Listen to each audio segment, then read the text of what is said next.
Yeah. And I, I talk about that a lot as far as, so many people that work in my business that, many of them knew that they liked, skilled labor and they like to be in this trades and all that. And others didn't know that, or didn't really realize that that was going to turn them on. And they went to college and now they're doing stuff, in the concrete world, asphalt world, and roofing world, whatever, who have, 4-year degrees, some of them MBAs, right? And they go back to this world that we're in. And it'd be cool if there's a way to figure that out a lot better, to where people are more charged and excited to be in the skilled world if possible. And then I guess the combination of that and the entrepreneurial mind that you have is really, I think, an amazing blessing, because if you're skilled and you love working with your hands, and then you can understand, the entrepreneurial vision of scaling and duplicating and all that. It's amazing where it can go, right? And we have so many people in our business, smart as can be. They just love working with their hands. And they could work in an office all day long, right? So. Yeah, I think that's right. And I think, I think we probably in this country send way too many young people to a traditional 4-year university. I think there's probably a much better way to educate maybe half of those students. I mean, look, if you're the one who's getting a very well-rounded liberal arts education and then pursuing a career in law or in medicine, I get it. I think school is a huge part of that. And I think, the components of it that are a well-rounded liberal arts education, I think it's a real gift. But one of my best friends is the #1 real estate agent in the state of Wisconsin. He's probably one of the most intelligent guys I've ever met. He's very well read. He's an unbelievable writer. He didn't go to college. And there's just so many other ways to educate yourself and develop skills.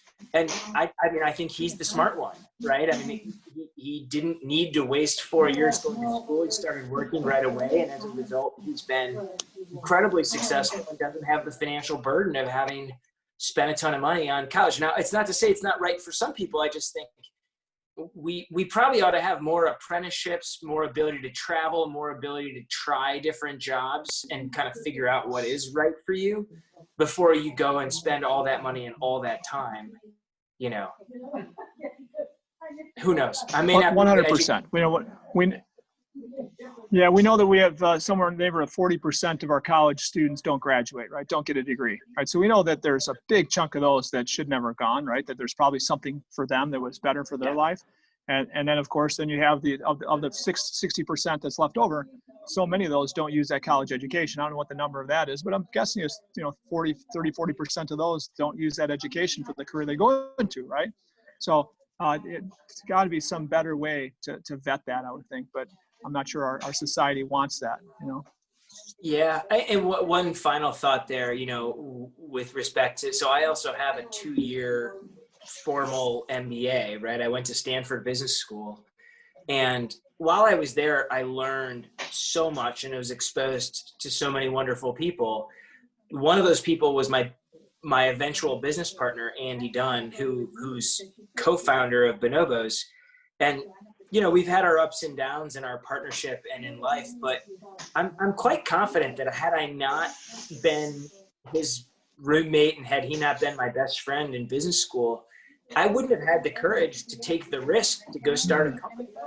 Sure. And so I think another big question for, let's say you're 17 or you're 20 and you're thinking about what you want to be and where you want to go. It's not just the more formal mentors that you're able to secure, like the guy who's 25 years older than you, who's your dad's friend or mom's friend, who's awesome at building businesses, who's nice enough to spend time with you. It's also like, who are your peers? Who are the people in high school you chose to hang out with? And what were they interested in? And how did they influence you? And I would say in college, I was really influenced by a bunch of people who have ended up in pretty traditional finance type jobs. And in my time after college, I was exposed to a lot more creative type people through things like Burning Man or other events I attended, or, DJs I got to know by going to see them play music, or artists. And I think it's it's important to just be intentional about who you spend time with, right? And who you let influence you. And I probably wasn't very good at that in middle school and high school. I probably wasn't very thoughtful about it. Truthfully, even at Princeton, when I was surrounded by a lot of really bright people and a lot of wonderful academics, I wasn't very successful at finding and securing mentorship in a way that I think I got a lot better at as I just grew older and wiser. Mm-hmm. Sure. That's another area where I just think, for me, I was, I think, a late bloomer on some of these maturity components, but also just, these programs. And I went to a very well-regarded university, but I didn't really have a strong relationship with anyone at the leadership level at that school. It's kind of interesting. Might have been a good thing. You might have become a professor. I don't think I've got the brains for that.